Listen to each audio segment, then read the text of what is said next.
El conflicto de los siglos, capítulo 4, fieles portaantorchas, parte 3. En su pureza y sencillez, las iglesias valdenses se asemejaban a la iglesia de los tiempos apostólicos.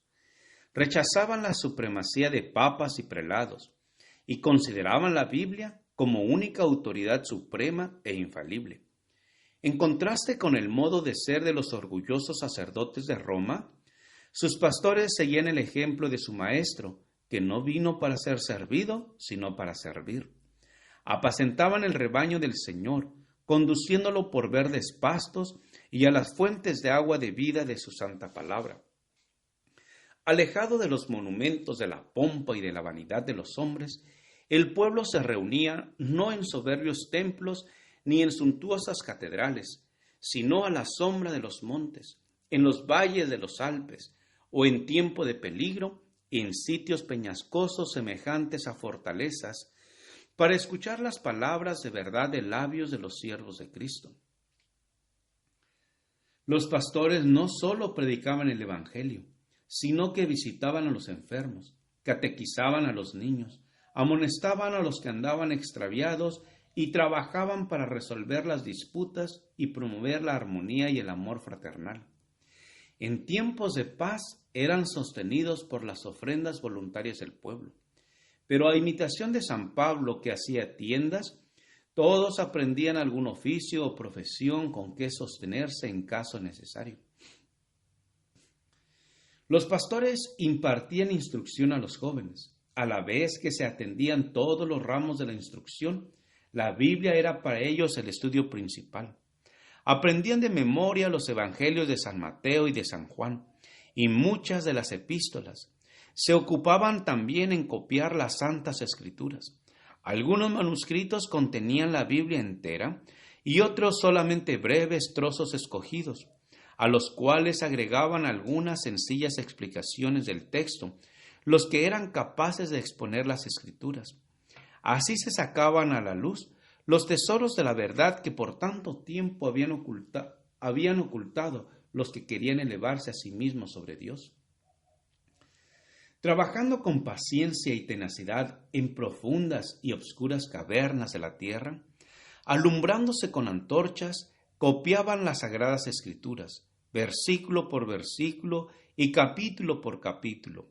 Así proseguía la obra y la palabra revelada de Dios brillaba como oro puro. Pero sólo los que se empeñaban en esa obra podían discernir cuánto más pura, radiante y bella era aquella luz por efecto de las grandes pruebas que sufrían ellos.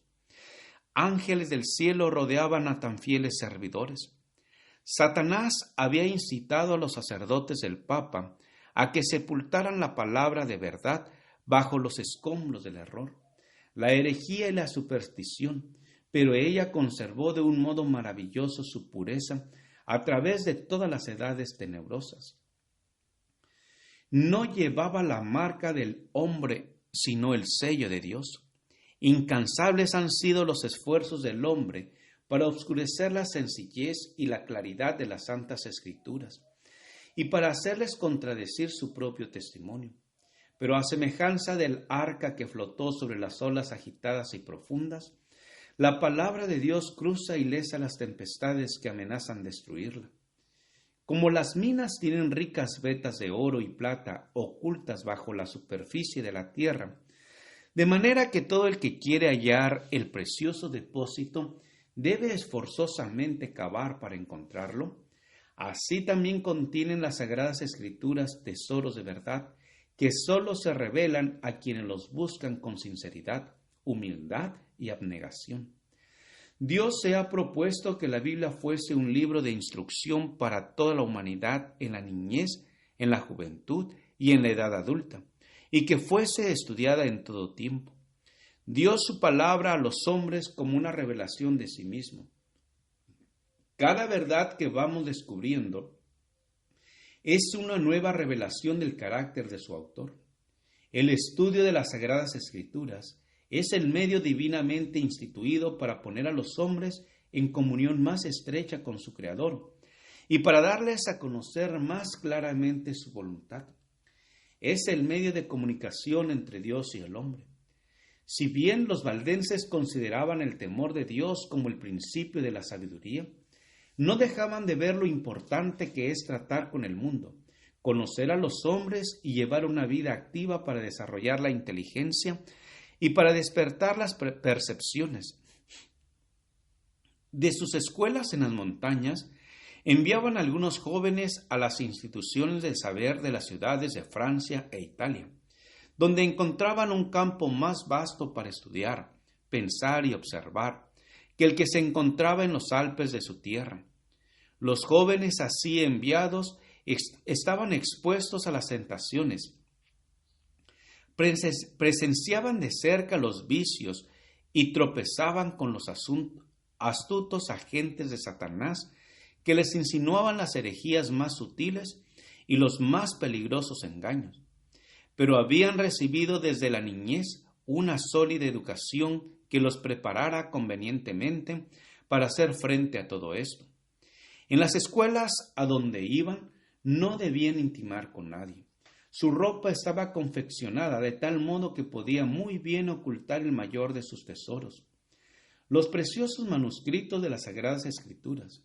Estos eran el fruto de meses y años de trabajo.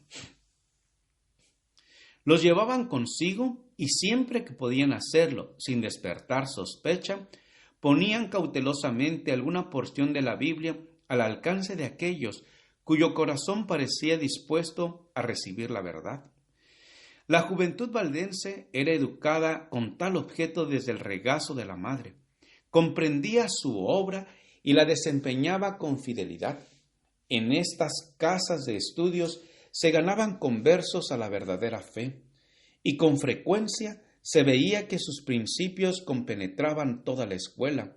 Con todo, los dirigentes papales no podían encontrar ni aun apelando a minuciosa investigación, la fuente de lo que ellos llamaban herejía corruptora.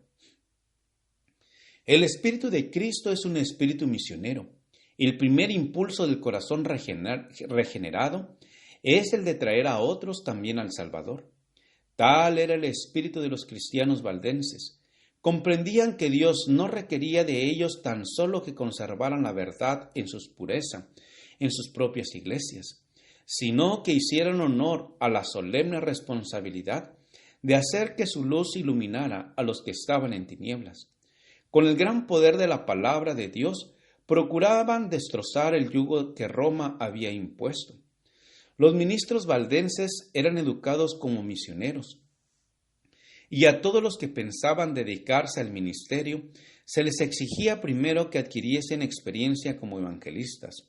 Todos debían servir 3 años en alguna tierra de misión antes de encargarse de alguna iglesia en la suya. Ese servicio, que desde el principio requería abnegación y sacrificio, era una preparación adecuada para la vida que los pastores llevaban en aquellos tiempos de prueba. Los jóvenes que eran ordenados para el sagrado ministerio no veían en perspectiva ni riqueza ni gloria terrenales, sino una vida de trabajo y peligro y quizás el martirio. Los misioneros salían de 2 en 2 como Jesús se lo mandara a sus discípulos. Casi siempre se asociaba a un joven con un hombre de edad madura y de experiencia, que le servía de guía y de compañero, y que se hacía responsable de su educación, exigiéndose del joven que fuera sumiso a la enseñanza. No andaban siempre juntos, pero con frecuencia se reunían para orar y conferenciar, y de este modo se fortalecían uno a otro en la fe.